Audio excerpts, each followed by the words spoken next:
And welcome back. Thank you so much for sticking around. We have the unenviable position of being the panel right after lunch. So we're going to have great jokes. This is going to be a fantastic panel with four top leading economists and a former government minister. So it's my pleasure to welcome you back. My name is Melinda Herring. I'm the editor of Ukraine Alert blog here at the Atlantic Council. I hope you all read our blog. It comes out on Tuesdays and Thursdays. And now it's my pleasure to introduce the panel. To my left is Dr. Anders Oslin, who is a senior fellow here at the Atlantic Council. To his left is Minister Natalie Yaresko, the former finance minister of Ukraine. She is a distinguished fellow here at the Atlantic Council, and she is now the head of the Puerto Rican Fiscal Council. So welcome and congratulations on your new job. Thank you. And to her left is Ambassador Cliff Bond, who is the former acting coordinator of U.S. assistance to Eastern Europe, Eurasia, Central Asia at the State Department. Welcome, Cliff. Thank you. And to his left, we have Professor Vasil Yurshin, who's the director of economic programs at the Razumikov Center in Kiev. Welcome, Professor. So Ukraine is back in the news again in terms of its economy. Yesterday, the IMF gave Ukraine $1 billion, and we want to just jump into that news because it is really big news. Anders, I'd like to turn to you. The message that the IMF said was, Ukraine, it's time to kick reforms into high gear. What else did they say in their message? Well, of course, it's quite noteworthy that Ukraine now gets a fourth tranche of this loan. And Ukraine has not performed that well with any previous IMF program. This is Ukraine's 10th IMF program. In this latest agreement, Ukraine fulfilled, admittedly, only 5 out of 14 structural conditions. So you wonder, why did Ukraine then get the money? And the answer is twofold. One part of it was Ukraine has overfulfilled on the macroeconomic, and it has done so all along. And particularly when Natalie Yaresko was Minister of Finance in 2015, Ukraine cut a budget deficit from 10% to 2% of GDP. And the current government has basically hung in there. So public expenditure fallen from 53% of GDP in 2014 to now 40% of GDP.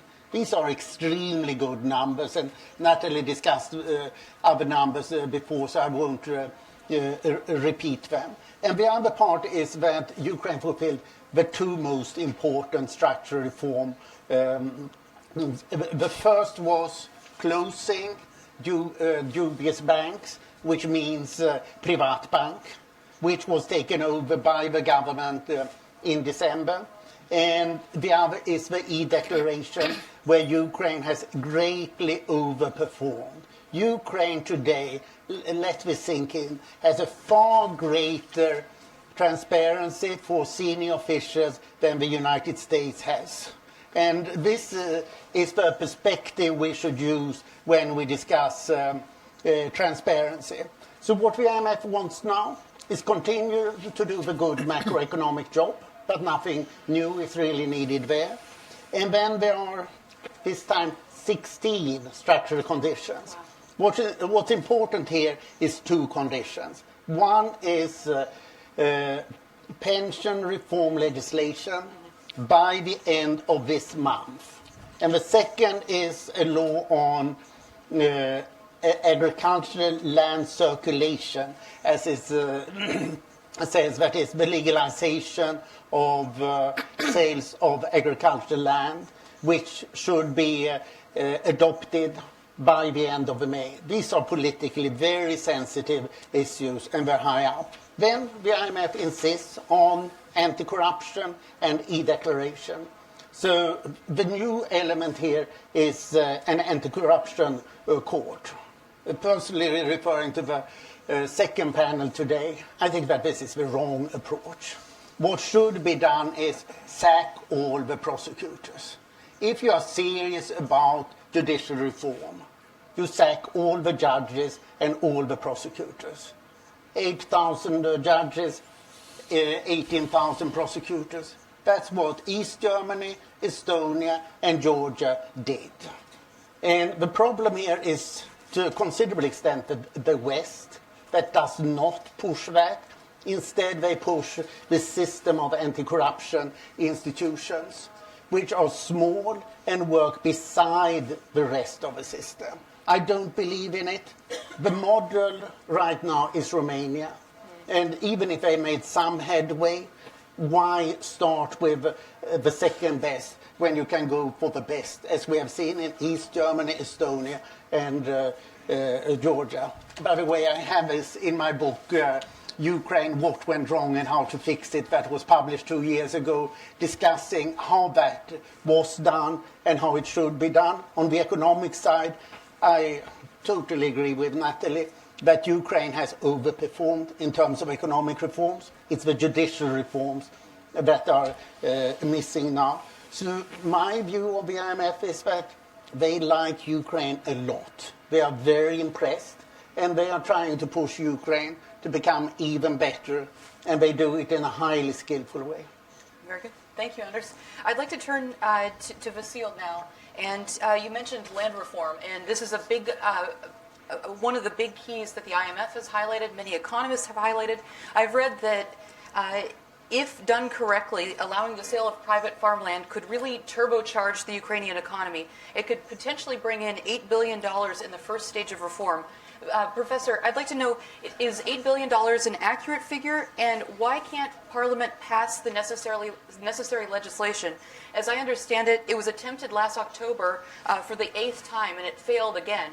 Can you tell us a little bit more about that and why these attempts keep failing?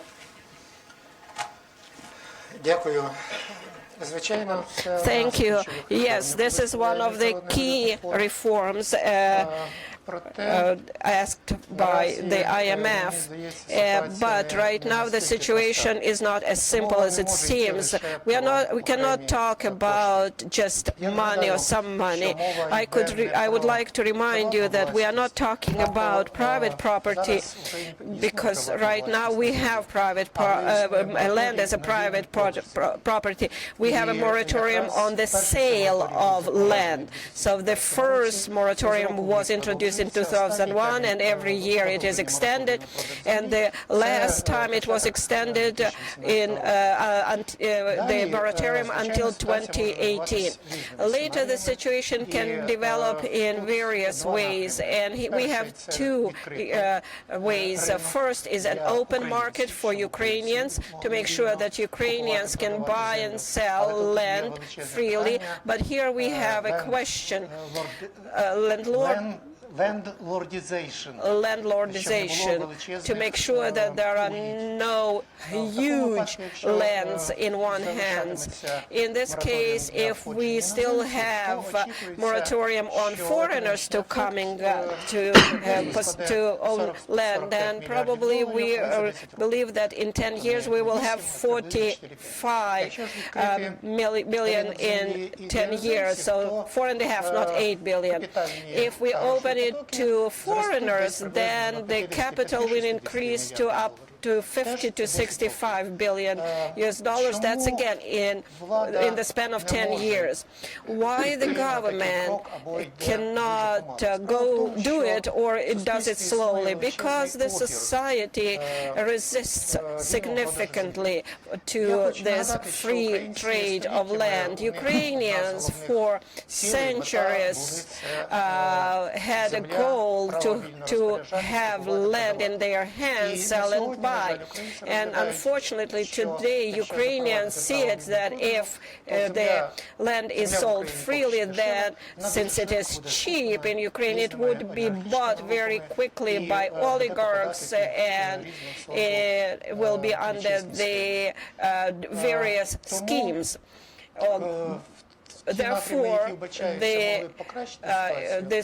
the areas that can improve the situation, how this can be, is the development of financial instrument in order for the land to be used as collateral. And here it is very important to have our banking system that would start working together with business associations. We have various mechanisms, and right now they are still in the process of development. And here, if we apply enough efforts and we'll have assistance, that in that area we can do something, and maybe some pilot projects. And the other issue is here that Ukrainians, if the government will insist to approve those laws that are about land, we assume that there will be some mass protests, similar to what we saw when less sensitive issues were discussed or approved. So we are talking about some people are supportive of full sales of land, but right now I don't think that it will happen in the nearest future. Therefore, the IMF, we hope that IMF will continue financing us, and I don't think that this requirement of the IMF will be fulfilled in the nearest future. Okay, very good. So you don't think it will be fulfilled in the future. Minister Yurescu, do you have thoughts on the land reform issue? So I think Ukraine is finding itself right now at a time where it needs to define how it can achieve higher levels of growth than it's achieved with macroeconomic stabilization. All the positive things we've done have enabled a level of growth of, let's say, on average 2% per year. But 2% growth per year is insufficient to bring us back even to the levels of per capita income of 1991, let alone to the levels of per capita income that the Ukrainian population wants, deserves, and seeks in life. So the question is, what's out there to create economic growth? And the issue of land reform comes up over and over and over, because you have 32 million hectares of land. Let's say 1/4 of it in state ownership, and the other 3/4 generally titled, because of USAID back in the early 1990s, titled to every peasant, every owner, every family, every person got their piece of the land and got a title from USAID. The problem with these titles is that you weren't able to use it to borrow against. Because it's not tradable, because of the moratorium, you cannot go to a bank and say, I'd like to put this as collateral and borrow and invest those borrowings into equipment, seed, anything to raise the efficiency of my growing. And so every peasant has had basically 2 or 3 choices. One, to continue to operate on the land themselves, that they were titled, based on their profitability and whether it was a good year or a bad year, whatever monies they have or can borrow in their family. But you don't achieve significant efficiencies that way. Second, to, unfortunately, with time, 25 years have passed, many have died, frankly, with absolutely receiving no value for that property in their lives. And neither could they borrow against it, nor could they sell it. And then there's a third group of people who reasonably, and I agree with the fears of landlordization, and all of the fears are true, but the bottom line is people don't farm in Kansas on 1/4 acres. When you farm in grain-based agriculture, you need large, efficient ways to farm, and you don't farm small, tiny pieces. So people either come together in some type of cooperative, and or, because they have no choice, they lease this title to a landlord. As you call it a landlord, I'll call it a corporate farm. Because frankly speaking, that's what it is. They're corporate farms that have developed in the absence of a land market. There are, 10 or 15 large corporate farms that have gone village by village, individual by individual, and offered people, to use a little corner for themselves and eat, but also then to get a small rent over some period of time. And it's very inefficient in its pricing of these leases. It's very inefficient in terms of the choices that the titled citizen of Ukraine has with regard to his rightful land. So one of the only things that can actually happen in Ukraine to create a big immediate boost, I think there are a couple, but this is the biggest, is to enable this land either in the form of a long-term lease, like in Latin America, or in terms of ownership, like in North America, to be used as collateral. And when we talk about what value can be created, it's not about the sale price of land, which is what all the debate is about.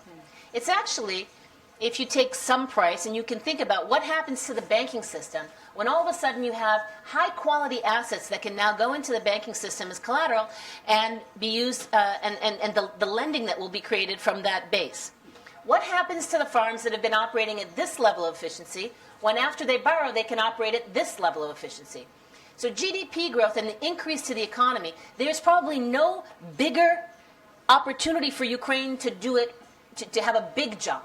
We can continue to grow at a quarter or a half or even 1% of GDP a year. But if you want to jump into 6 to 8%, you need something bigger. My argument would be that land reform is one of them. Again, whether you do long-term leases or whether you do sale of title, what you need is a mortgageable document. You need to be able to provide financing. And that creates value not just for those farms. All the seed companies, all the herbicide companies, all the equipment manufacturers, the elevator manufacturers in Ukraine. I'm not talking about imports. All of them benefit from extra income and financing being available to invest in agriculture, let alone then post that agricultural processing. I'll just finish. After land reform, I think the second thing to do would be to just absolutely complete, and I agree with one of my colleagues on the earlier panel, complete privatization. Just finish it.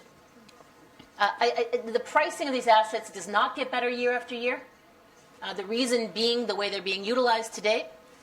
And in the end, the market, even in Ukraine, has shown that when an asset is privatized, however it's privatized, if it's not being used efficiently, profitably, typically the owner who, even if he privatizes it for almost nothing, typically he sells it to someone else. Because it takes management time and other resources, and he'd rather focus on there where he can make profit. Finishing privatization would put assets into the economy that are not being run efficiently today, but it has a secondary effect, which is convincing foreign investors that they no longer have to be competing with the state. So although I recognize and understand that there are strategic assets that will never be privatized, and they're on a separate list, those that can, including all those that are illiquid today, thousands illiquid, that are the source of corruption potentially, but more importantly, they're not fair competitors with the private sector. And the simple story in Ukraine of continuing a privatization process over 25 years is negative to foreign investors. They just can't figure out which way Ukraine really wants to go. So I think the second thing I would argue is finish the privatization. Just finish it. Whatever can be, whatever's not strategic, privatize it. And then the third thing I would say, and we've made steps in this direction, certainly, but full decentralization. I think the only thing that businesses are going to be able to see in an everyday world is lesser bureaucracy, less regulation, less documentation. And so those three things, if I had to choose to give a boost, like an engine of boost to this GDP growth, so we can get out of the 2% and into something much higher, these are the kinds of things that I would suggest are next. Good, thank you.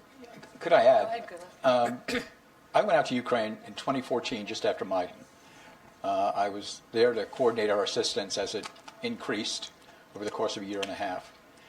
I couldn't figure out initially why such an obviously rich country was performing so poorly economically. I came to the conclusion that it was because the basic factors of production, the markets for the factors of production, that's land, labor, capital, entrepreneurship, were not functioning. Ukraine was not functioning as a market economy. There was no market in agricultural land, and the commercial land market was very difficult to operate in. The labor market was very rigid, based on a Soviet-era law. The banking system wasn't working. Now, because of the work of the Deposit Guarantee Fund and the work of the National Bank governor, they're cleaning up the banking system so that it can function as an intermediary between savings and capital investment. And the opportunities for real entrepreneurship, the sort of entrepreneurship in small and medium-sized enterprises, that was the reason for the success of the Polish transition, wasn't possible because of overregulation, because of private state-owned enterprises that crowded out any private sector activity.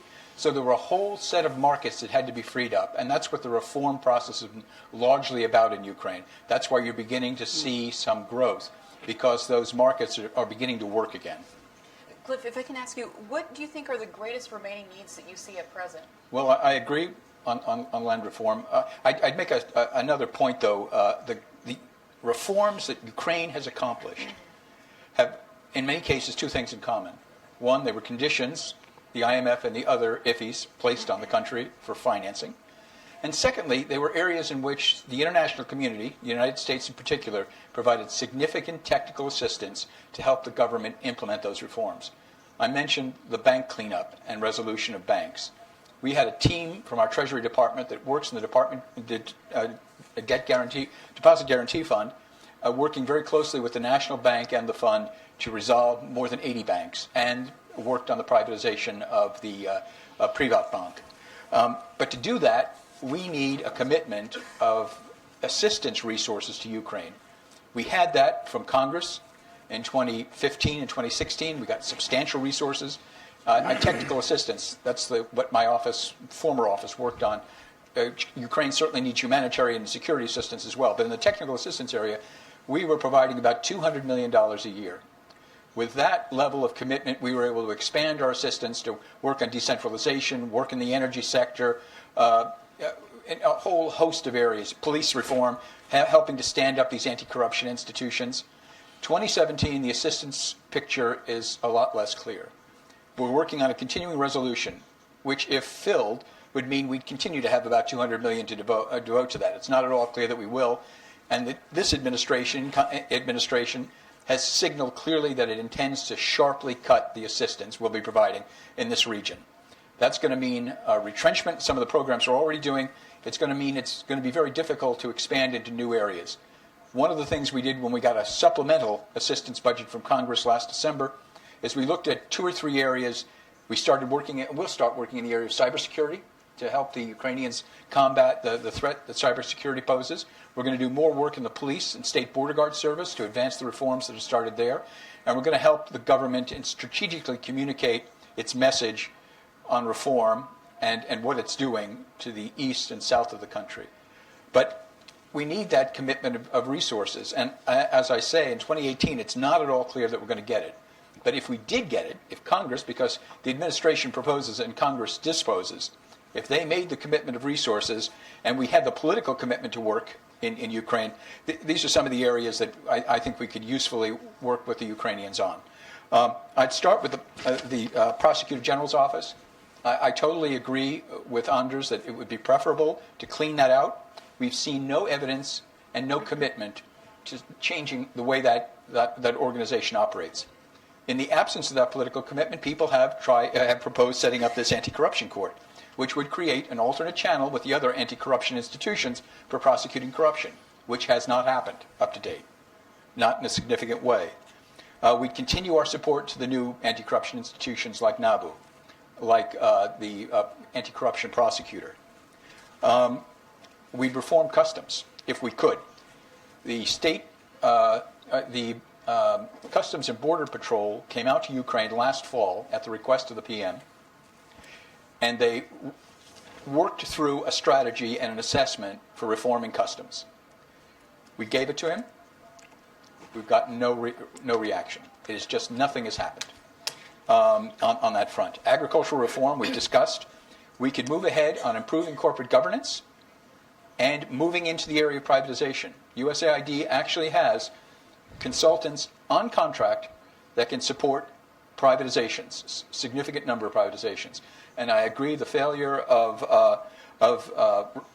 privatizing the Odessa port, plant-side port, the fertilizer facility in Odessa, was a very bad signal to the foreign investment community. And that was the second time it had happened. Second time it had happened, yeah.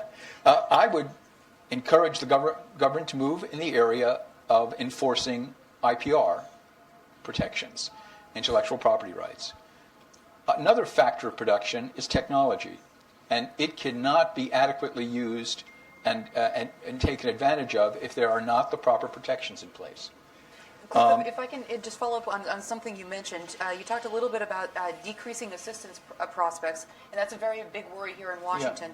How fragile is Ukraine's economic recovery in the context of this massive corruption problem and decreasing assistance prospects for the next year? Well, I think decreasing, if we significantly decrease the assistance, and Congress goes along with that, we will be in a significantly worse position to help the government do these reforms. I don't think Ukraine's economy would be directly reacting to that, frankly. I don't think you can draw that kind of reaction. More important has been the funding that's come from the United States via the USAID credit guarantees, the $1 billion into the raised through that mechanism for the budget, or things like the development assistance from the World Bank. I have a colleague, my former deputy minister in the audience from the World Bank. Those types of loans are no longer available, or at this moment do not seem to be available. The EU macro-financial assistance, which was offered to us right after the revolution, of 1.8 billion euro, we have now taken up 1.2 of it. We just received the second tranche yesterday, which is also good news, but that leaves only 600. And I don't actually think it's even the money. It's not the sums of money that are relevant. It's what I tried to say this morning. It's the tool that this money represents in the conditionality and in maintaining political unity in Ukraine for very difficult reforms. There are many enemies of the reforms. There are populists. There are pro-Kremlin. There's the opposition bloc that doesn't want to do these things. There are many who are against these things. There's tradition. There's education necessary for many of these measures. And if you don't have the larger sums available to help condition and help provide the reformers with this agenda, it's not, the agenda is not coming from the U.S., not from the World Bank, and not from the EU. This is the Ukrainian agenda of reform. The IMF program is based on the Ukrainian program of reform. Even land reform is in the Ukrainian program. I don't mean the coalition agreement. I mean kind of the Ukrainian vision, the president's vision of where the country should be by 2020. The issue is that doing these things is tough, and having those resources with conditionality helps the reformers, helps the civil society to actually, press it forward against all odds. But what I was talking about was the technical assistance, Right. which is enabling to get the reforms done, and which will produce the market conditions that will be those higher levels of growth that you need to reach in Ukraine, particularly as you approach 2019 and you got debt service that you're facing. Anders wants to jump in. Yeah, on the numbers here, Ukraine's public debt 3 years ago was $73 billion. Before the IMF money comes now, is $71 billion. So Ukraine has not received any net aid. It has paid back, mainly to Russia, but it's very much the European Union that has insisted on Ukraine paying back to Russia for dubious gas arrears that should not have been paid at all. The total EU credit financing, that is real money for Ukraine, but on credit, 2.8 billion euro. The US... 1.8. No, you had one before you came in. And then... It counts. It counts. And then 3 billion from the US in loan guarantees. The IMF has provided $8.8 billion, so that's real money. That's most of the reserves that have increased comes from that. But as Natalie rightly points out, there's nothing more on the table. The World Bank has managed to pay out, we discussed it last, it's $700 million and $2.1 billion committed, but it's not getting out of the door. And that is not only Ukraine's fault. So there's far too little money on the table. What Natalie and I have discussed before, it should be $5 billion a year in investment credit for the next 5 years. Think of this, $25 billion for 5 years. This is just normal money. And then how do you justify that? Well, for example, Ukraine used to get $6 to $8 billion in foreign direct investment. Now it gets zero. Why? Because of a war. American companies do not invest in a country that is at war. And that's how Ukraine is being perceived. So the decline in GDP in Ukraine can be completely explained by Russian aggression, which is an additional reason why Ukraine should be given support. So GDP has fallen in 2 years by 17%. Why? 7% directly production that has not taken place in Donbass. 3/4 of Ukraine's exports to Russia have disappeared because of Russian trade sanctions. And then we have no foreign direct investment because Russian aggression has scared away foreign investors. Should the West do nothing in face of this? So my strong argument as naturalist is that there should be much more money on the table. And since Ukraine has now undertaken so many of the structural reforms, this is the time to do it. I wanted to go to that point. Last time you were here, Minister Grysko, you gave a big and bold speech and called for a $25 billion program over 5 years, and it was conditioned. Did you get any traction on that idea?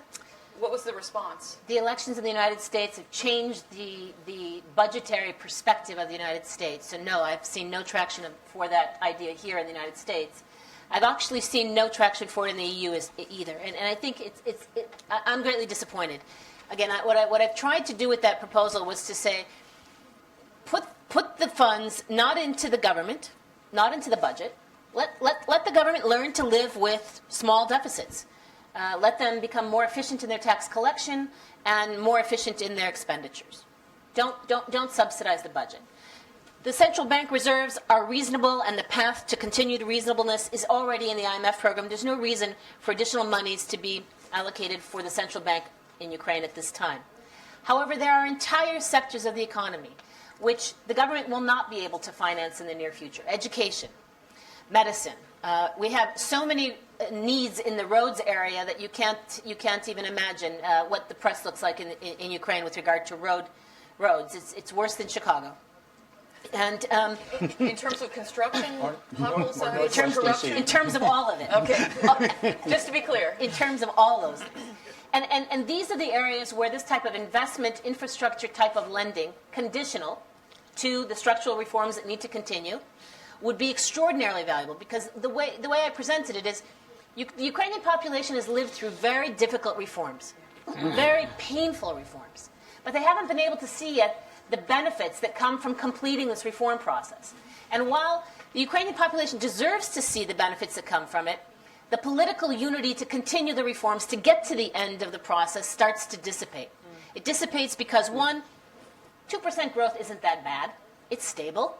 It dissipates, 2, because you've got elections coming up. Any election cycle is a bad thing for the continuation of these reforms. And 3, populism, which again is not unique to Ukraine. It's happening in other countries, but it kills the pace, the tempo of the reform program. And unfortunately, when the Ukrainian population is suffering as it does, it's very easy for populists to take advantage of that. So my idea was to put $25 billion, $5 billion per year, into the parts of the economy that the population of Ukraine will feel the benefit. They will see the benefit every day when they get up. It's also, of course, things that benefit business. A better education system is a better educated workforce. Better roads is easier and less expensive transport of your products and services. So it's not like it's not going to benefit business. It does. But the bottom line is these areas will not receive appropriate budgetary financing from a budget that we continue to have to manage very, very carefully to very, very small deficits. We will not be able to just start spending massively on education, health, or roads. And so to get massive spending in these areas, the idea was that the capitals, the international institutions, would come up with a new approach to put in a minimum of $5 billion per year for 5 years, conditional to those structural reforms, but in those areas that would bring the Ukrainian people's hearts and minds to the other side of the reform process and to be supporters. Unfortunately, I don't think that accords with what is a very tight current assistance environment. I don't think that's realistic. I think what Ukraine needs to do is focus on foreign direct investment through land reform, through privatization, through doing what needs to be done in terms of deregulation and improving the business environment. I mean, Ukraine has done a lot. It's moved up on the ease of doing business index from the World Bank from place 116 to 80, but a lot more needs to be done. How quickly did it do that? In the last few years. But with all due respect, that foreign direct investment will be very, very gradual at this point, with the exception, as I agree with you, on the land reform, which could make a big bump. I don't even think that they have to be one or the other. I think both could happen, frankly. And I think if we want to secure Ukraine, all the security discussions we had this morning, if it is in the U.S. and in the Western world's interest to have a stable, safe, prosperous, competitive market economy and democracy, because of what it means not just to Ukrainians, but to the world and to the Northeast, then I think dragging this reform process out over the next 10 to 20 years just is not a solution. The other problem you have when you talk about lump sums of money like that is you're still facing a very corrupt environment with questions about how that money will be used or not used and be stolen.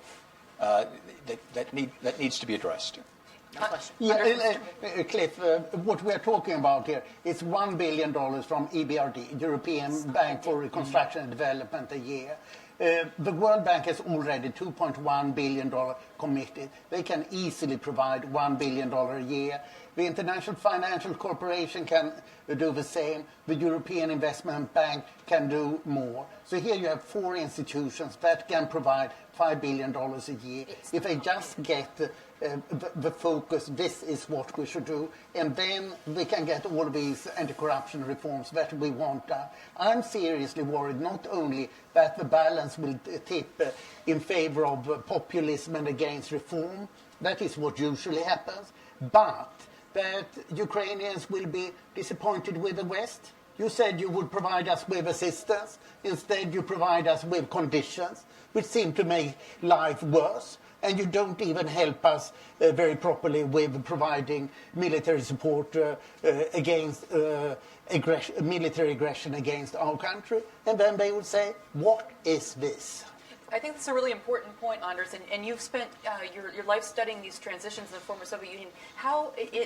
When you look at the various transitions, how large is that window for reform? Is it usually 2 years, 5 years? How long are people willing to put up with the pain until they actually see some benefit? Well, of course, the big example here is Russia, that until 98, 99 was positive, or 98 was positive on the West.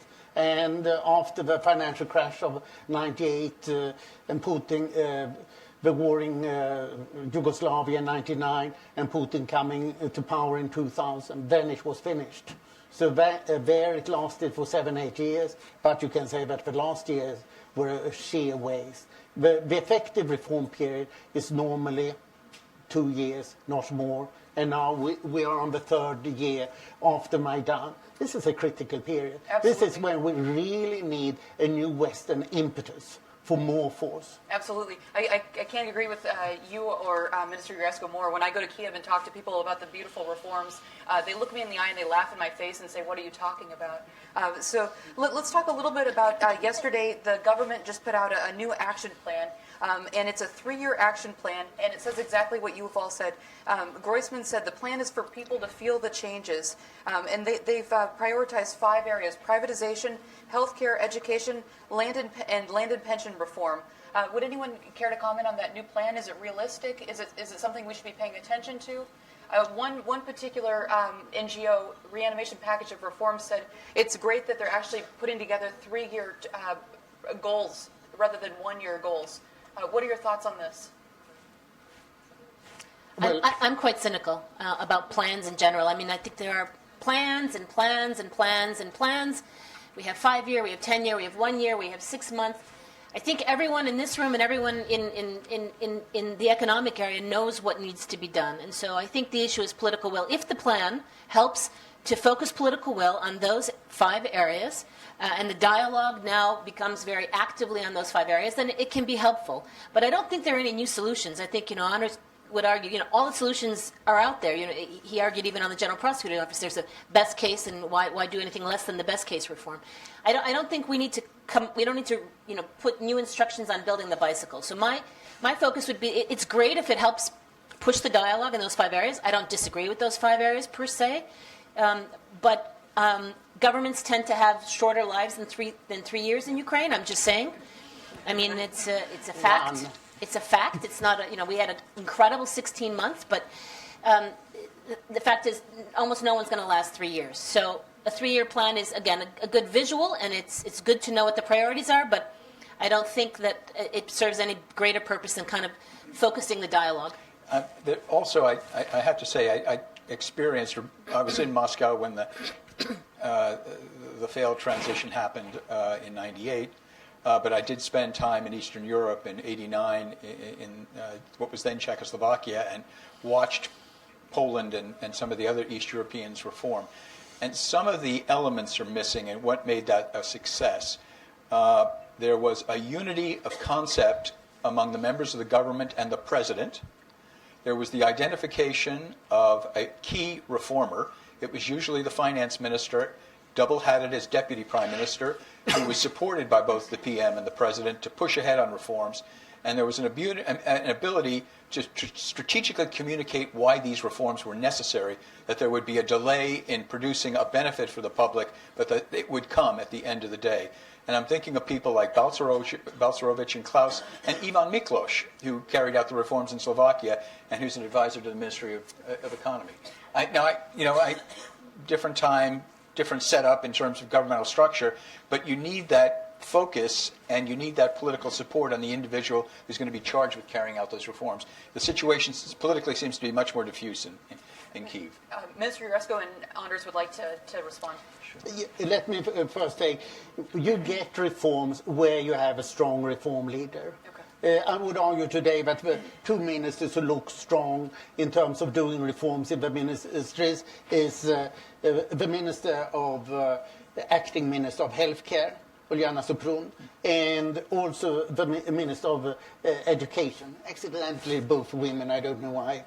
And we have also seen that Minister of Finance, Alexander Daniluk, has followed up quite strongly what Natalie has been doing. But what is spectacularly missing, I would say, in the IMF effectively reform plan, the structure reform demands, that is privatization. There were a couple of points about them, but very weak. Essentially, do a better privatization law and categorize the companies for what should be done. Why? Because there is no strong will in the government to carry out this privatization that Cliff and Natalie have advocated so eloquently, and also the people who are in charge of the privatization issues in the government are not very interested in it. Then you can't get it done. So I'll just add that we had that when I entered into government, into the second Prime Minister Yatsenyuk government. I think we had unity between the president and the prime minister, and you had a series of ministers leading the reform charge, not one, not a minister of finance and not a deputy prime minister, but there were a series of people. And while that unity lasted between Prime Minister Yatsenyuk and the president, things got done. We were able to get over 300 votes on critical issues, for example, on the debt restructuring in a parliament where, that unity is not always visible. And I think even to this day, when they work together, the prime minister and the president, you can see that kind of unity. The problem, I think, started to occur when that political unity started to collapse, and the people in government the prime minister and the ministers started to take the blame for the reforms that were painful. And so I think that unity of vision and unity of commitment is absolutely critical. And I think having a couple key reformers is very important. So I think we had it. It worked. It would be great to have that again. Let me bring Professor Vasile back in. At the outset, we talked about the IMF, the new IMF tranche, and Anders said that they emphasized 4 points. One was privatization, one was judicial reform, but agricultural land and pensions were the two. They said you must do something about these now. You spoke about the provision on agricultural land. What about pension reform? Is that likely to happen within this year, or is that a no-go too? The pension reform has better outlook than land reform. The issue is that essentially certain changes have already taken place. For example, changes in terms of retirement age and definition of the retirement age for men and women. There are also the different new method of calculation of the amount of retirement. This is not much, but at least it moves. And besides, what limits it? It's a very painful area, very sensitive area.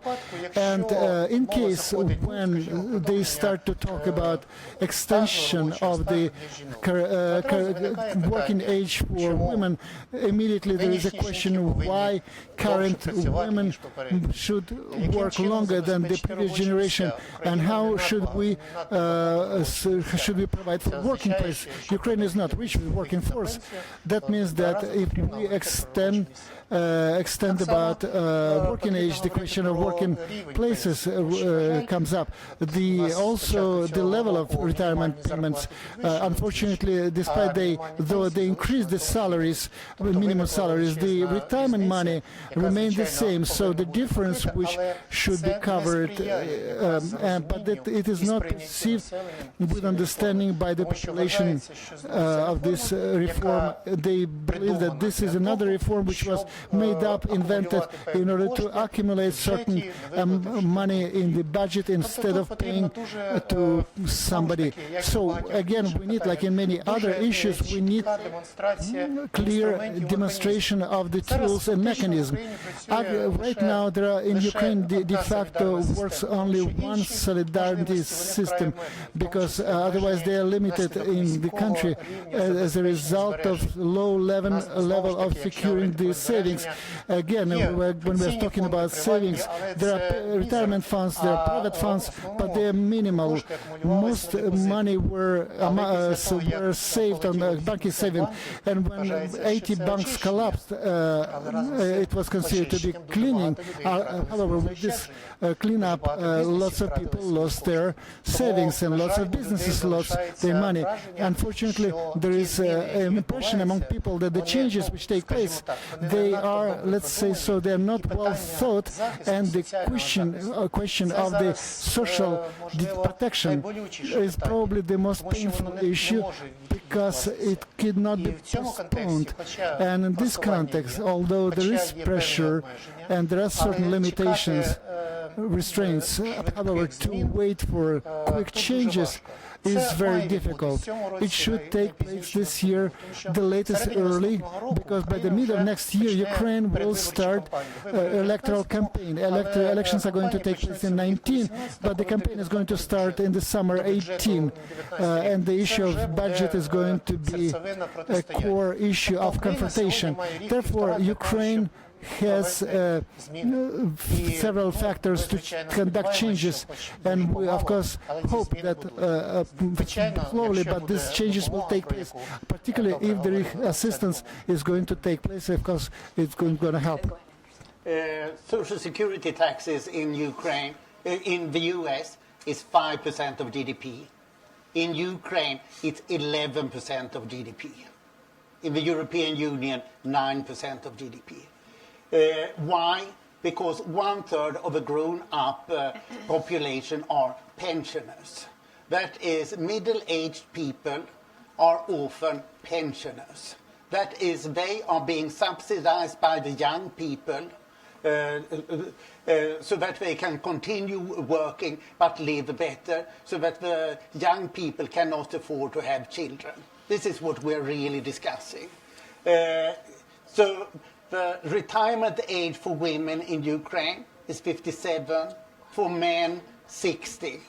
It should go up as soon as possible to 65. Admittedly, you probably do it only by half a year.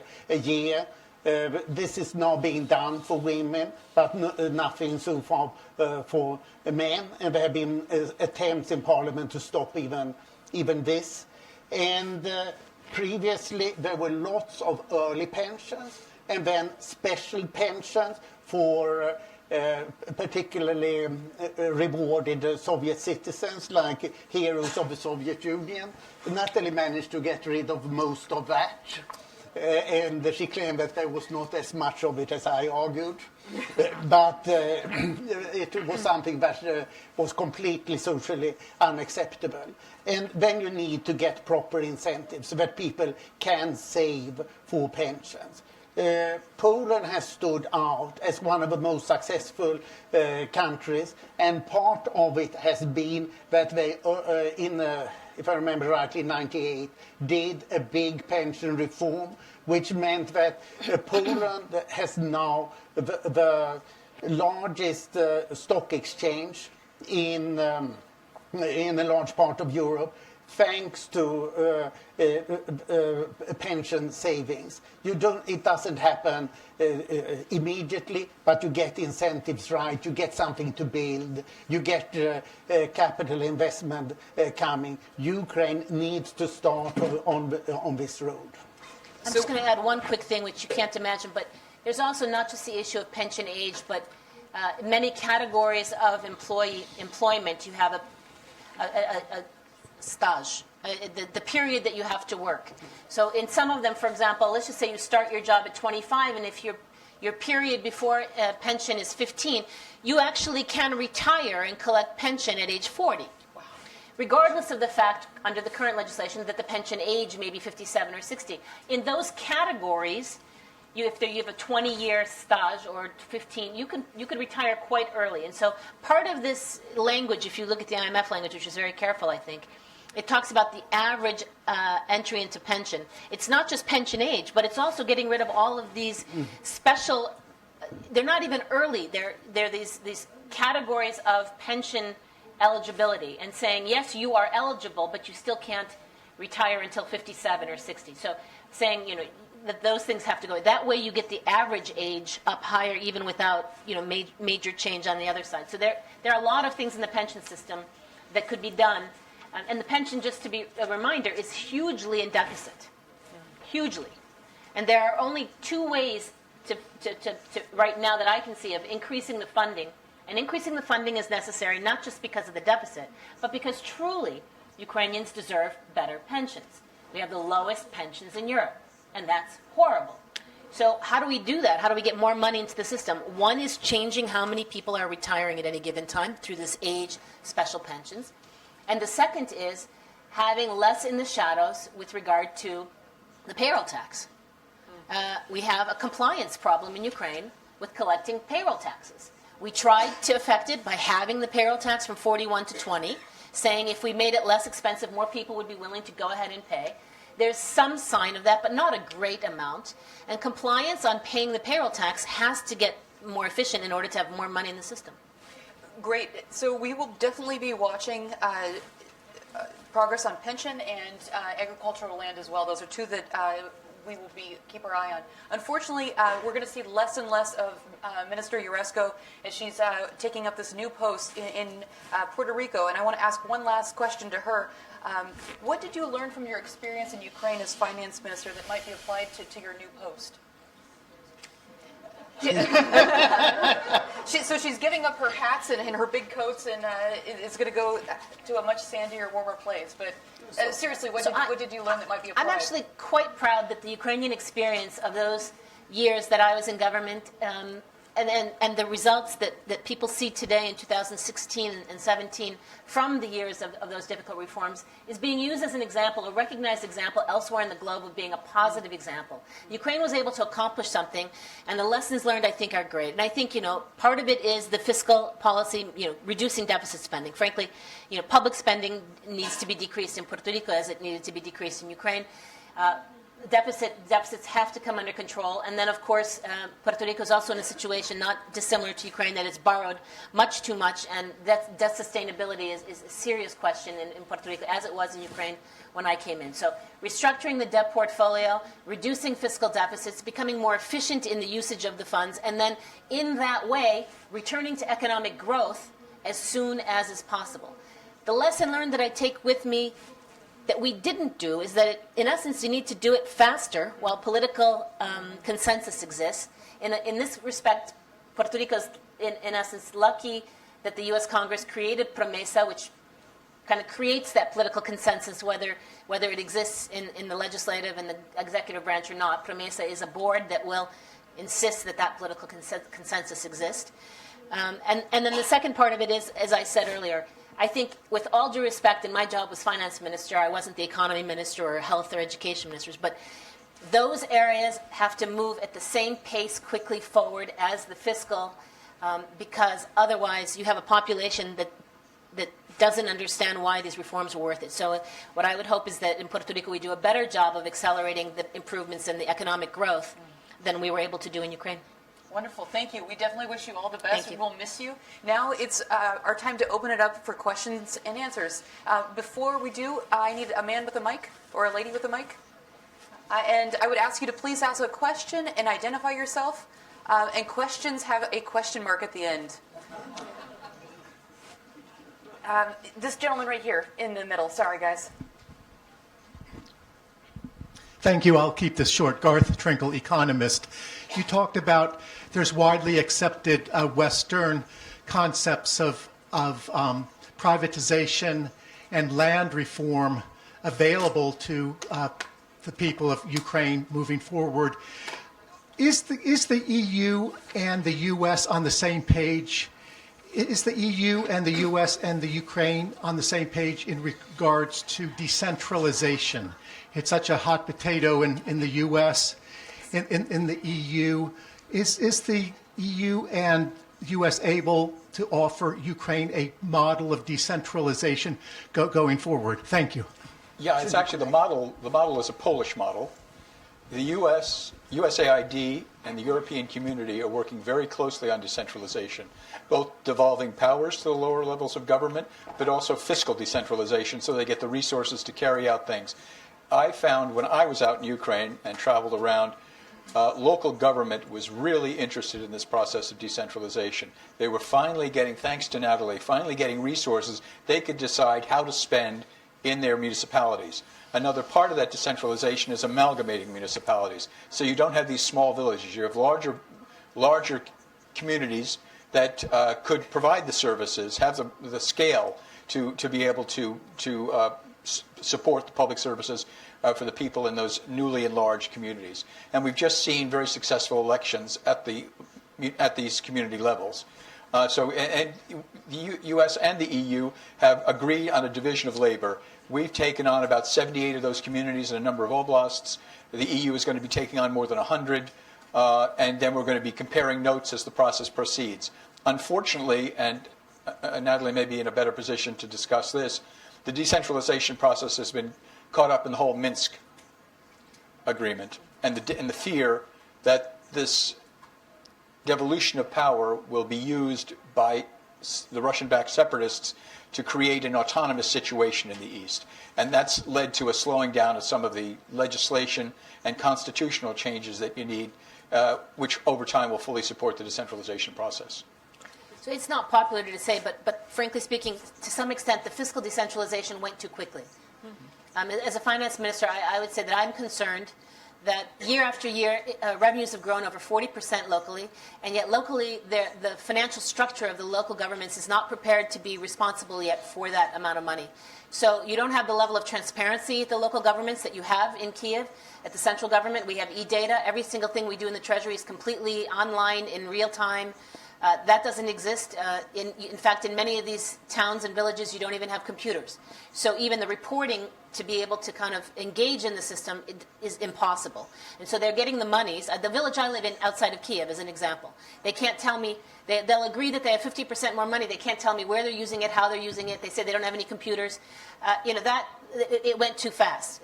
We don't have the level of financial management in each one of these decentralized fiscal environments now to give civil society the same tools that they have at the central level to say, how are you spending your money? Are you spending it on roads and kindergartens, or are you buying new furniture and cars? And so my fear is that we didn't have the training and the technical support at the decentralized level to make sure it was used efficiently. That is part of the USAID program, is to build local capability to be able to do exactly what Natalie said. But I have to tell you, when I was out traveling around Ukraine and speaking to these local communities, they didn't feel they had been fully consulted on the process of decentralization. They were happy about some aspects of it, but resented the fact that they were suddenly told that this is the income you're going to be receiving. This is where it's going to come from, without having much input at the start of the process. Let me take it a bit broader.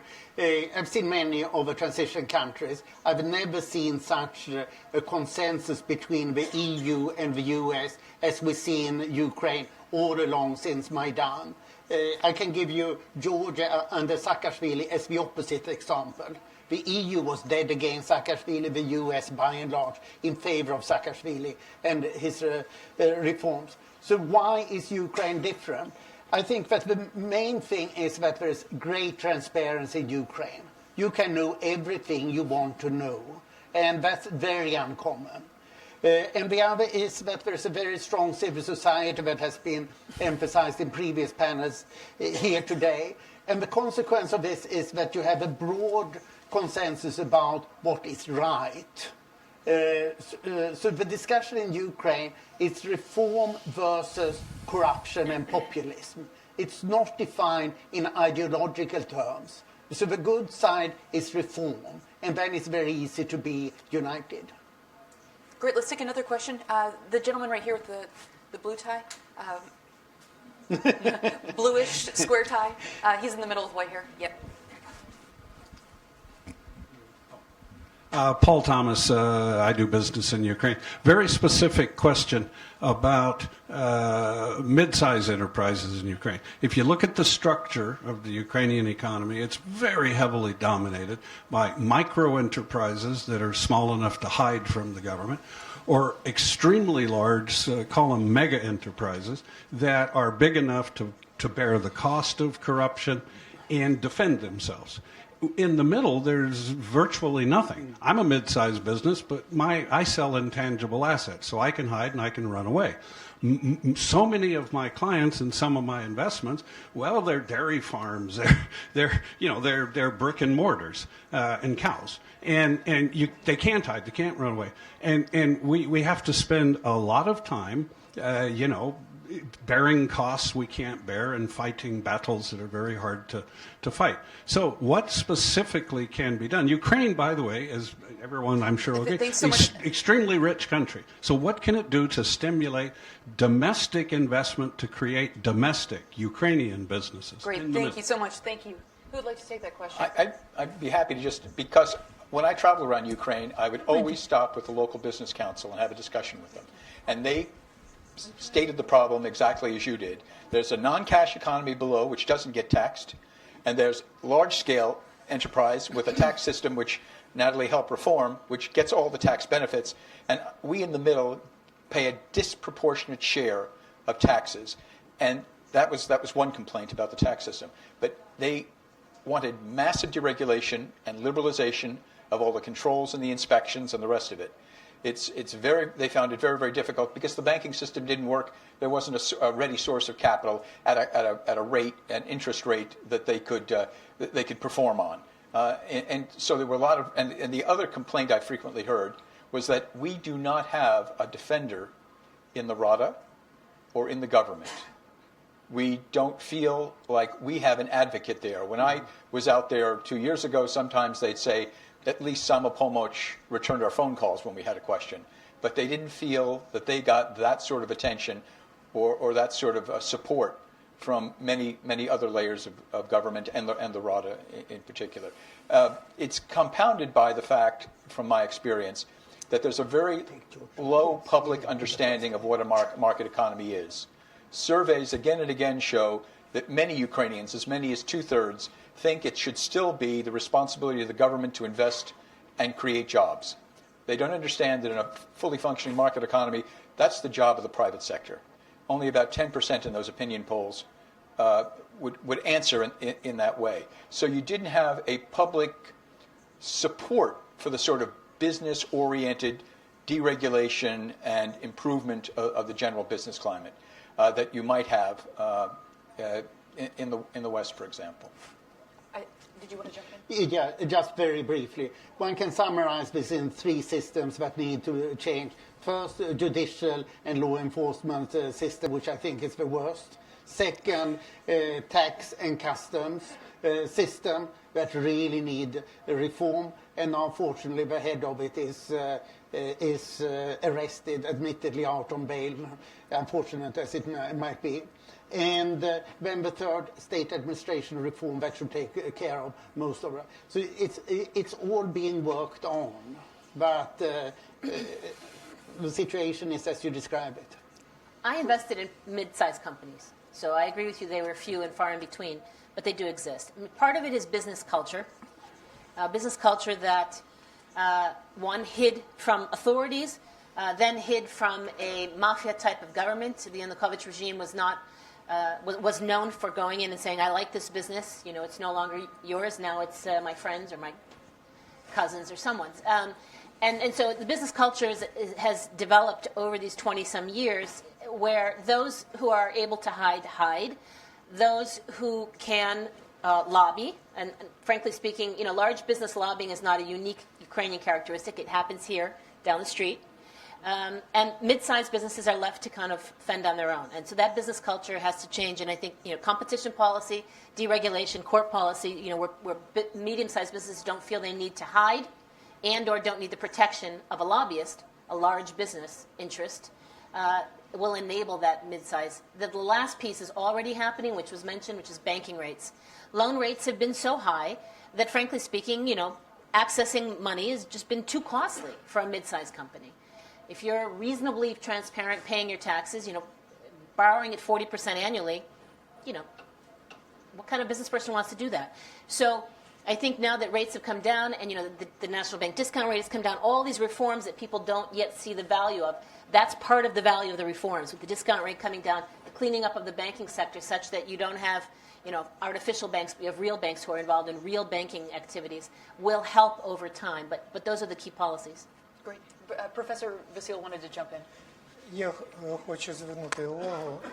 I would like to attract your attention that in Ukraine right now we see business associations created. They become more popular. They are both either regional or professional, and also other organizations. When several businesses combine their efforts and they protect their interests, these kind of organizations can function as partially as state managers, or maybe very often a government takes upon some tasks not understanding what's going on locally.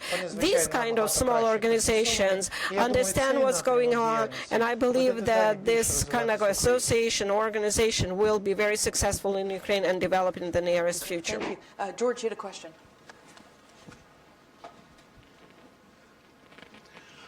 George Trubisky, board member at Atlantic Council. I understand the compelling economic arguments for making land a commodity and sellable, easily, freely transferable. I understand the economic arguments. But my question is, have the experts who are dealing with this issue and advocating this issue, whether it be Western institutions, USAID, World Bank, others, and the consultants who are dealing with it, have they taken into account the potentially adverse sociological, cultural, and national identity consequences, potentially adverse consequences in those respects from this so-called land reform?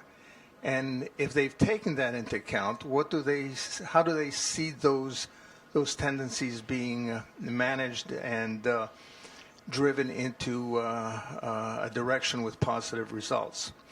I think people say that, you know, this freeing up the sale of land will obviously put money into the hands of the landowners, but that money is going to be spent very quickly on wash machines, other consumables, and whatnot, and the population will become thoroughly impoverished, now without land, and forced to migrate away from the villages, causing the demise of the village and creating a new inflow of urban proletariat.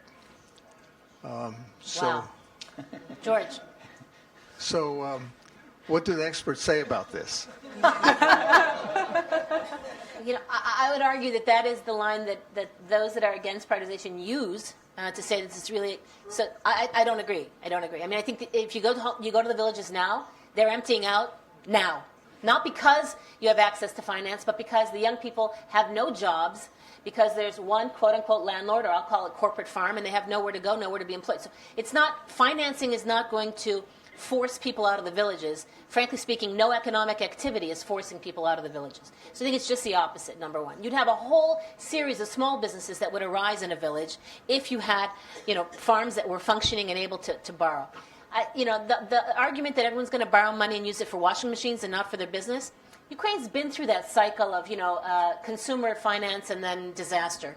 Real expensive loans for telephones and other things. I'm not sure that's going to be what it creates. And even if it does, I think it's going to be a minor after effect. I think the benefits that come from this just outweigh massively those arguments you make. And I don't see that financing is going to create that problem. I think, Russia has a market of land. Again, you can do it as wholesale sale, or you can do it as long-term leases if you're afraid of the foreign element. And you can eliminate foreigners in the first X number of years if you feel strongly. I do not, but let's just say Ukrainians do because of their history. There are ways to deal with all those things. I think more and more you're finally seeing young civil society groups coming out and arguing the benefits outweigh those detriments.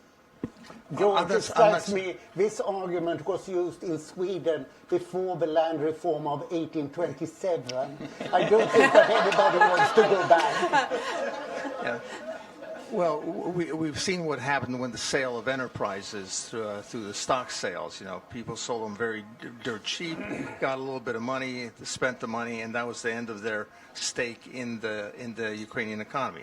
Same thing's going to happen with agriculture. I'm not saying that financing is a bad thing, but I'm saying that I think a responsible approach should take into account the sociological and other implications of this process. I don't disagree, but the question is whether it's better to stay where you are. If you let me finish, then I think the responsible approach is to take a look at those consequences and have parallel programs to deal with those. While you're implementing land reform, you've also got other programs in parallel to deal with the potentially adverse consequences. Then I think that's a responsible approach.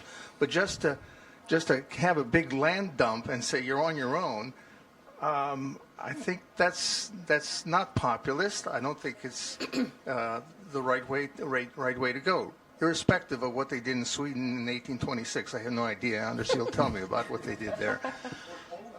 Okay, great. Thank you so much. Okay, I'm going to take these two hands here together. Let's take two questions at the same time. We are almost out of time, so please make it a short question. I'll be very short. Thank you. Is there anyone on the panel that can tell us about the economic situation, financial situation in Russia? Okay, I know we're here talking about Ukraine, but the financial situations in Russia directly impact Ukraine. I'm wondering if anybody knows anything about it. I think Anders would love to talk to you afterwards. Let's take a few more Ukraine questions. Next to you. Okay, thank you for giving me this opportunity to ask questions. So the first, I would like to follow on that comment first. Just a question, you don't please. have, okay, I understand, but let me tell some things what I want to say. First of all, about the agricultural reform. Probably you have to look back not to the Sweden or Poland. You just look at the Ukrainian history and the period of collectivization and what consequences it has. I will not comment further on this question. Speaking about the pension, you mentioned that some people have the groups that have pensions at 40 years. It's ballerines, and I know personally people who get pension and open business using these pension funds. Speaking again about the agriculture, you know what? You have to live long enough in Ukraine to understand what land means for Ukrainians. It's their land. It helped them survive during the perestroika, during the other, I don't want to mention other times. But just recently, please, the question is, do you understand the sociological consequences of the proposals that you offer? Thank and you. again, Answer that one question. more Thank question. you. No, one thank more. you. Thank you. So thank you. One more. when you speak about the reforms and the pace of the reforms, it's like, sorry for drawing this analogy, but it's like making renovation in your kitchen when your living room is on fire. It's like the country is under constant threat, aggression, provocation from KGB on eastern border and on western border. Thank you so much. Thank you very much. Let me start. Ukraine's GDP per capita today is $2,000. And you are asking for sociological studies, what should be done. There are 7 million people in Ukraine who are of working age, who are not in the registered labor force. There are probably 6 million Ukrainians who are working outside of Ukraine. We don't have the numbers because Ukraine is a poor country, and what we are arguing for is to get an engine to build the country up. And that's the whole discussion. I did not hear you having any relationship to that. Okay, let's take some more questions. Let's see. This lady right here with the red scarf or the red shirt up in the front. Red.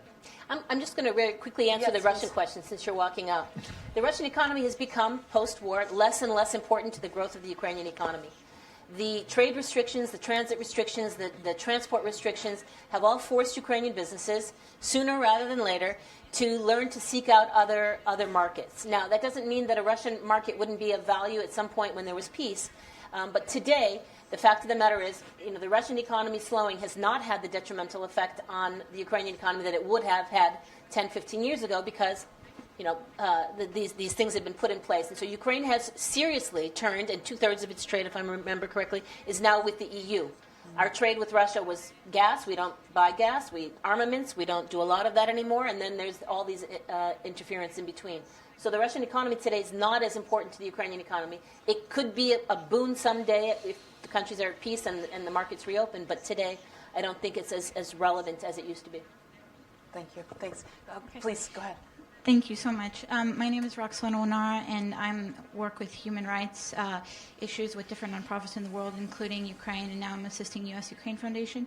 My question is regarding the hardships, the economic hardships and the salaries that ordinary citizens face every day that we've been discussing, how little they earn, which has caused massive immigration from Ukraine to different countries. So my question is, what is going on right now within the Ukrainian government or other spheres of influence that are addressing these concerns? Because many of these people I've personally even have talked to that live in Italy, for example, or other countries, they wish to come back to Ukraine, but they don't have a way to survive. So they just take menial jobs just to survive because it's very difficult for them. So what has been done, or if it hasn't been done, what would you propose be implemented as far as strategies and reforms to address these concerns? Thanks. That's a great question. And the IMF I think it's everything that we've been talking about today. I mean, look, the first thing you need to do, as somebody said, when your house is on fire, is put the fire out. So the government of Prime Minister Yatsenyuk put the fire out. The currency was fluctuating from 20 to 40 in a day. We didn't have enough money to buy gas in our central bank reserves. We didn't have enough money in the budget when I became minister to pay the wages that were outstanding. None of those are problems today. None of those are problems after that government, after these couple of years. The currency is relatively stable. The central bank reserves, we have sufficient money to import what we need to import. And the budget's finances are such that no one is in arrears. Not coal miners, not nurses, not doctors. Their salaries aren't high, but they're being paid on time. So the fire was put out. That's the first question, because it goes back to what you said. The second thing is everything we've been talking about. People want jobs. People want a reasonable working salary, and they want to believe that they can create a better life for their children than what they had. It's the same no matter where you go. It's what my parents, when they emigrated to the United States, thought, and it's what every Ukrainian citizen wants. It's what every resident of Puerto Rico wants. The things we've been talking about are what we think are tools to create economic growth. Whether it's attracting FDI through deregulation and court reform, whether it's attracting domestic investment, creating domestic investment with a finance tool in agriculture, all the things we've been talking about are all about that. How do you create jobs? On 93% of our territory, which is at peace. We can't talk about the 7%, unfortunately, for Jack Mendoza Wilson. But the 93% at peace, we need to be able to create jobs. How can we get Ukrainians to invest and or be entrepreneurial?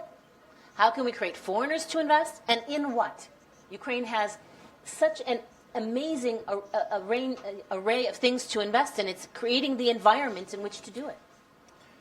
Let me put it in slightly broader terms, but the question is today, 2% growth as discussed, and the IMF doesn't predict more than 4% growth, or 6 to 8% growth. I mean, 6 to 8% growth is where Ukraine should be with normal reforms. That's what we have been arguing for here. But you still have a big problem of immigration. We are seeing that throughout Eastern Europe. Countries like the Baltic countries, Moldova, Armenia, Bulgaria, each have lost about 1/3 of the population. It's very difficult when you have open borders and massive differences in wages. So there are about 1 million Ukrainians today in Poland, 500,000 at least in the Czech Republic, and the Polish salaries are 6 times higher than the Polish wages on average.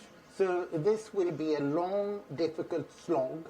And what will probably happen is that a large part of the Ukrainian population for a substantial time will immigrate, and then people will come from some other side into Ukraine. It's very difficult to manage these big population flows that we are seeing with open borders and huge income differentials. Anders, you talked a little bit about the importance of e-declarations at the beginning of this conversation. In the last week, or 2 weeks ago, there's a new bill that Parliament just passed that wants NGOs that work on anti-corruption to have to disclose the same things that government officials do. What do you make of that move?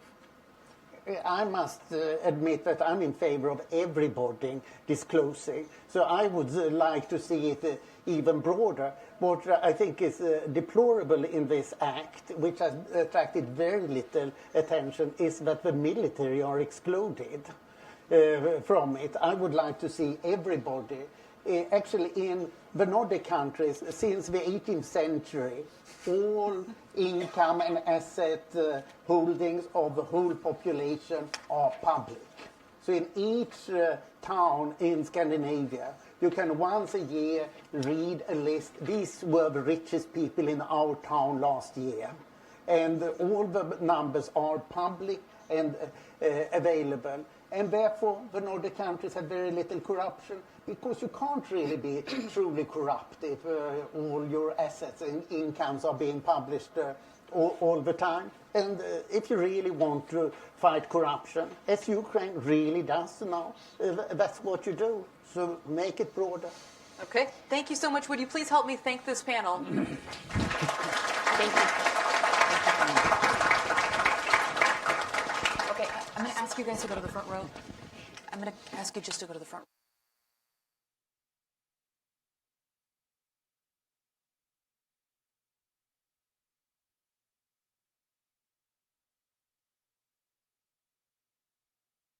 Minute.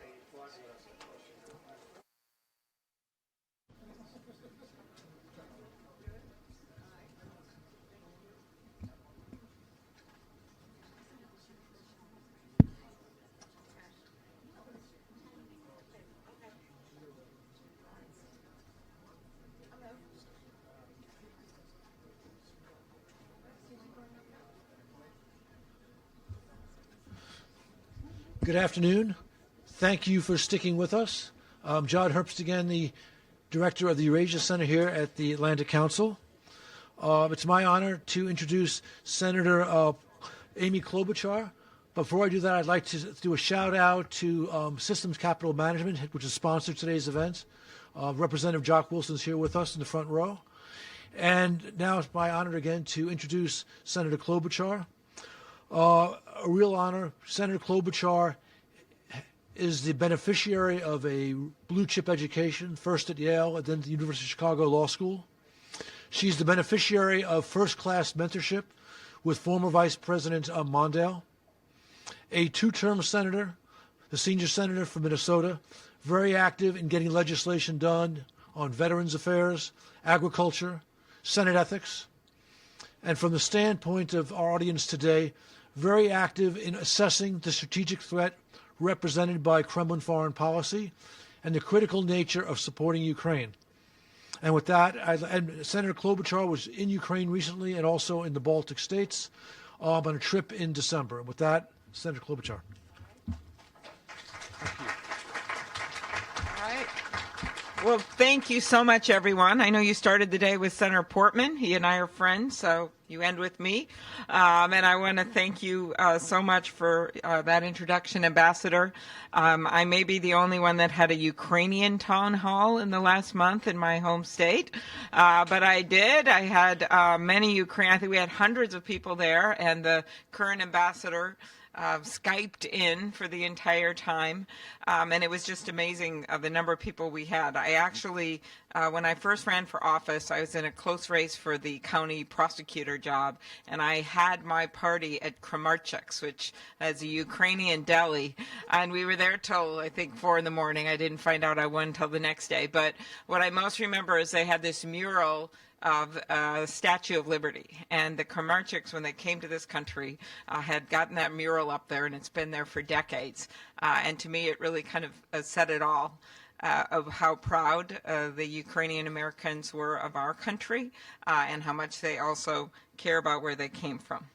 So we have a lot on our agenda these days. A lot has changed in our issues and dealings with Russia and Eastern Europe, as I mentioned about a few months ago, or a month ago at the National Prayer Breakfast, something really big happened back in January, and that is that I was officially displaced as the most famous Slovenian American in Washington by Melania Trump. This has been very hard on me, actually. She was born an hour away from where my relatives live. And as I said at that breakfast, every day I look at her, it's like looking in the mirror. So we have much in common. So, but beyond that, this is truly an unprecedented time. And around the world, as you know, even outside of what we've seen this last year and what 17 intelligence agencies established, we have seen interference in elections and in other countries' governments. And no country has felt this more than Ukraine. As the ambassador mentioned, last December I traveled to Ukraine with Senator McCain and Senator Graham on what turned out to be a really important trip. We went to Lithuania, Latvia, Estonia, Georgia, and Ukraine, and we had kind of unexpected plans in Ukraine and had to move our schedule around because President Poroshenko spent an entire day with us on New Year's Eve. We somehow ended up on New Year's Eve night in a sort of a light snowstorm near the sea, and it was quite cold. And there I was with Lindsay and John, New Year's Eve, which one do you kiss? You know, it's kind of hard. But, on live Ukrainian TV, the President Poroshenko, to show our support and America's support, this true story, gave McCain kind of a modified machine gun and presented him with that. He presented Lindsay with a pistol, and he presented me with 2 daggers. That's a true story. Okay, that's enough. The Navy has confiscated all the weapons, but that truly happened. But all of that aside, it was an incredible trip. Well, first of all, this was my second trip there. I went with Senator Durbin and others. Just for a brief time, and it's such a beautiful country, reminds me a bit here and there of my Slovenian heritage with some of the food. And then you just have the courage of the people there. We met the soldiers, and of course there's been a lot of upgrade with the military in Ukraine and organization. We met the mothers of soldiers who had died, including one mom who had just lost her son to a sniper a week before. We met with government and opposition leaders, and we met with, of course, we met with the leadership of the country. And I can tell you this, the Ukrainian people are unrelenting in their defense of their democracy. And still, Russia keeps at it. They're trying to chip away, to take land, illegal land evasion, cyber attacks, propaganda, economic interference, and more. They work very hard to keep their thumb on Ukraine and these other Baltic nations.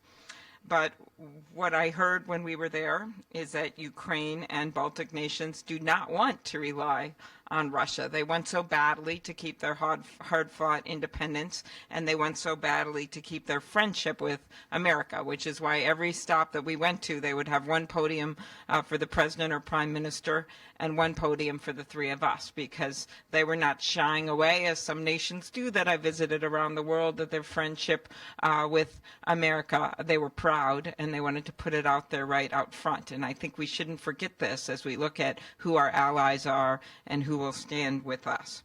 So where do we go from here? I know you've spent a day on this, but first, as I think was the subject of your last panel, the Ukrainian economy. We stayed when we were there near a department store next to the Maidan that proudly sold clothes exclusively made by Ukrainian designers. It's the kind of entrepreneurship that we're seeing all over the country, an economy that, despite all their own issues, as you know, and I'm sure you've discussed, with corruption that's still there, despite the Russian interference, an economy that grew by 2.3% last year, and this week the World Bank released data showing that fixed investment rebounded by 20% in 2016. Given what they're facing, that they're at war on one front, illegal annexation, energy supply cut off, constantly being attacked over 6,000 times, in just the last year or so, with cyber attacks, 10,000 people lost. I think that shows the strength of a people and the strength of allies that have been willing to do business with Ukraine. So what should we do from here? Well, I think we need to help our Eastern European allies diversify their economies, especially their energy sectors and their export markets. When we were in Georgia, there was so much interest there, and they've been starting, of course, to do more business with China, including China buying their wine, which they, of course, had to have us try when we were there in Georgia. But there's a lot of other countries that are starting to get involved in the Baltics and with Georgia and Ukraine. And I think that, many countries in the region rely on Russian oil and natural gas to keep the lights on.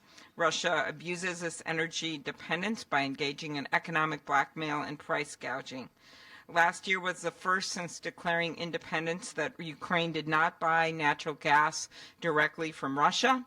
But with the good comes the bag. And in order to cut off Ukraine's energy transportation sector, Russia is building a multi-billion-dollar pipeline under the Baltic Sea.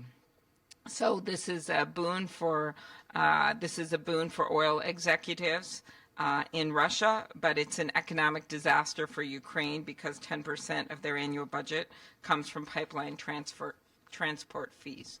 So Ukraine and Eastern European countries have Russia interfering in their economies, and now as the process for Brexit is underway, they are even more wary of their economic futures. So will European commerce suffer without Britain? Will European countries be able to enhance trade in the region? These are the questions that they are asking every day in Europe, and of course specifically in Eastern Europe. They're not sure in Eastern Europe that they can count on Europe, and they have to make damn sure that they can count on America.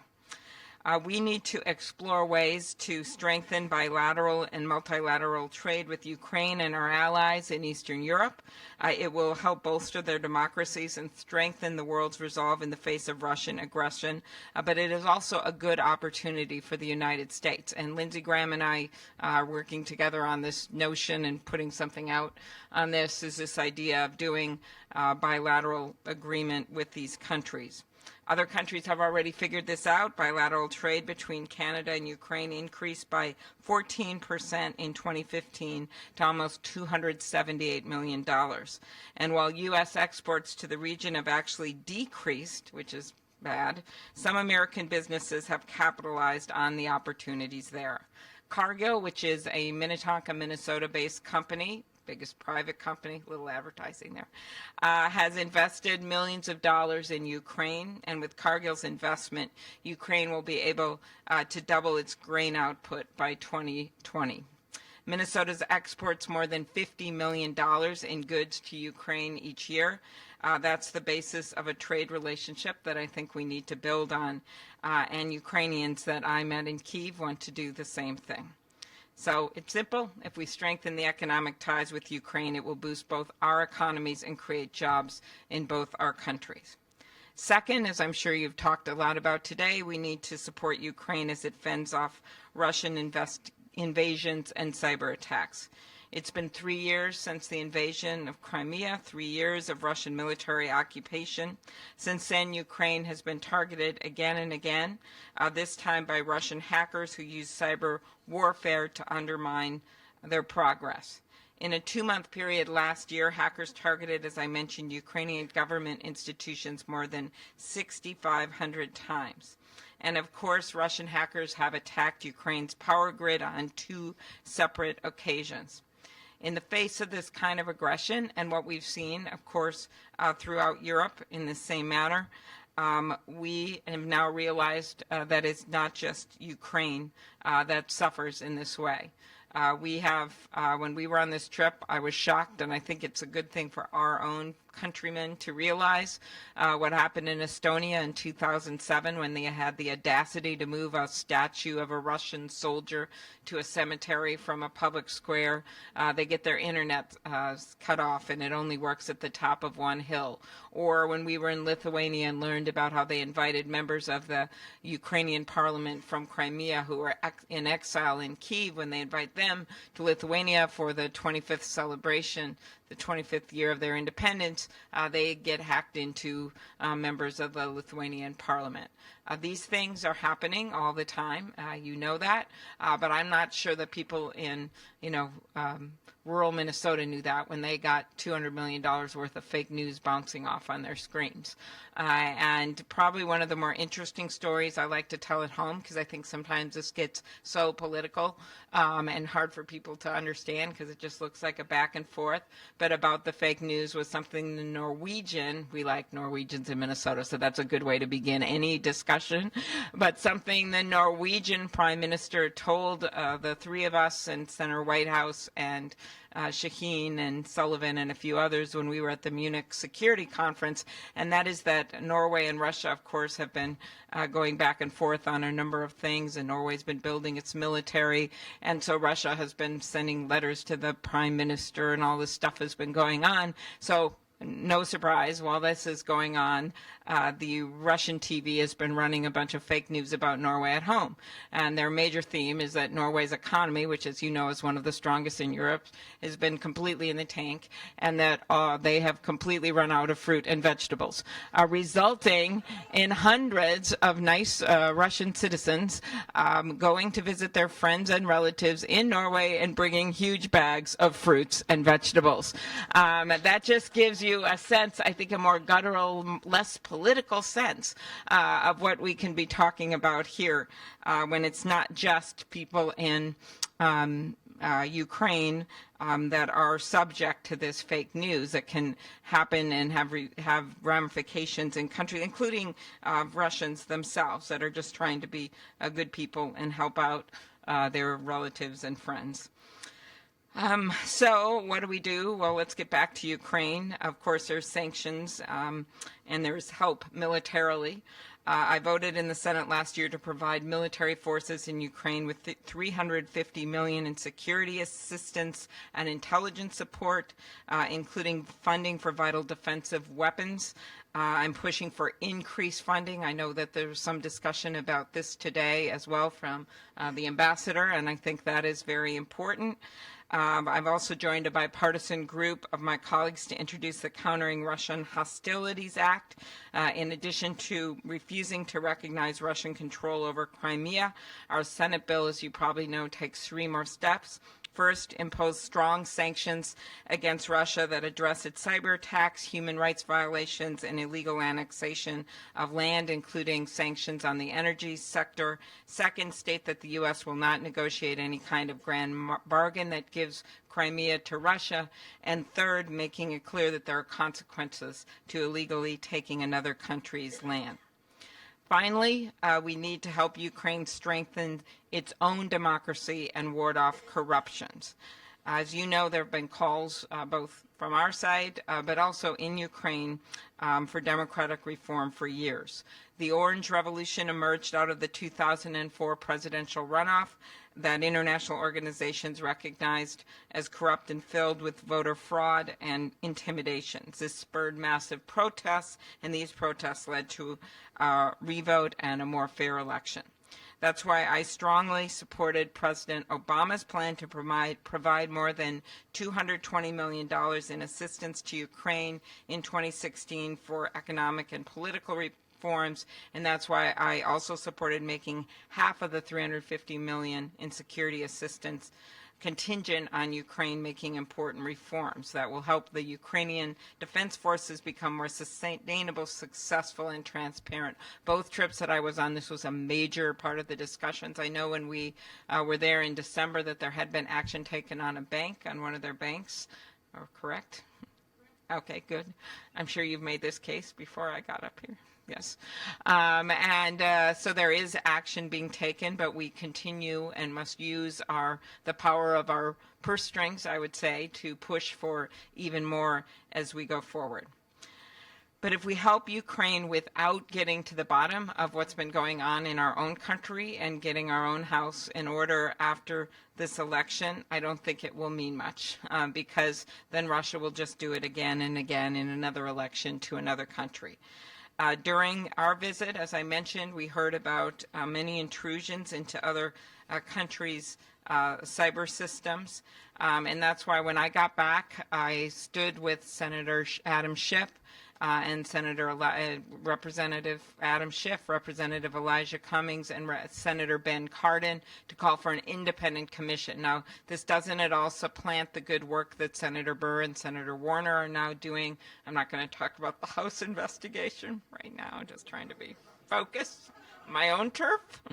But the Senate investigation, which I think is real and has bipartisan support on that committee, I think that is very important that continues. But that doesn't mean that you can't supplement it by at the same time having an independent commission. And that could have a different mission. That mission could be a lot more focused. Of course, that's experts appointed on how we can prevent this from happening in the future. Because I just don't think we're going to quite get that out of the Intelligence Committee because they're focusing on getting all the facts of what happened.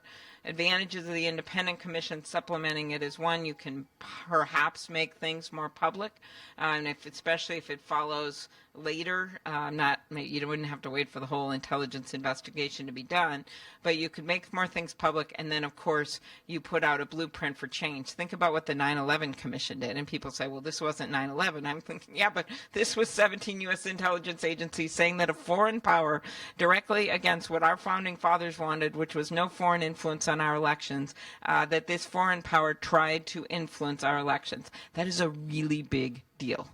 Not to use Joe Biden's adjective that goes with that, but this is a big deal. And so I think there is a reason to have an independent commission so that then they can put out a blueprint of ideas and things that we should do, that Congress should do, that administrations should do going forward, whether it's state election equipment to get it upgraded, whether it is what campaigns do, whether it is how we interact with our intelligence agencies when things like this happen in the middle of a campaign. There's a lot of good recommendations that could be made that we can then act on. And so I think this really does cry out for that independent commission, and I do not see it as an either or between my good friend Mark Warner's work along with Senator Burr's and the work that an independent commission should do. Because in the end, while your focus is on Ukraine today, I think you know this isn't just about one country.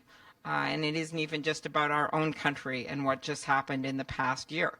This is really an assault on democracies all over the world. And when you it's not that hard to connect these dots and see what happened with Ukraine, and what we're seeing what happened with fruits and vegetables in Norway, and what we see what happened when Georgia gets invaded and Estonia's internet gets cut off and America's election basically gets hacked into. That's a big deal. So I want to thank you for the work you've done, and there's many people in this room who have given us advice. Lindsay Kerr, who does my work in this area and was brave enough to be on that trip and tell me I couldn't keep the daggers, is someone that you can trust and talk to with any ideas that you have. So be sure and call our office, and thank you very much, and thank you for doing this today. Thanks.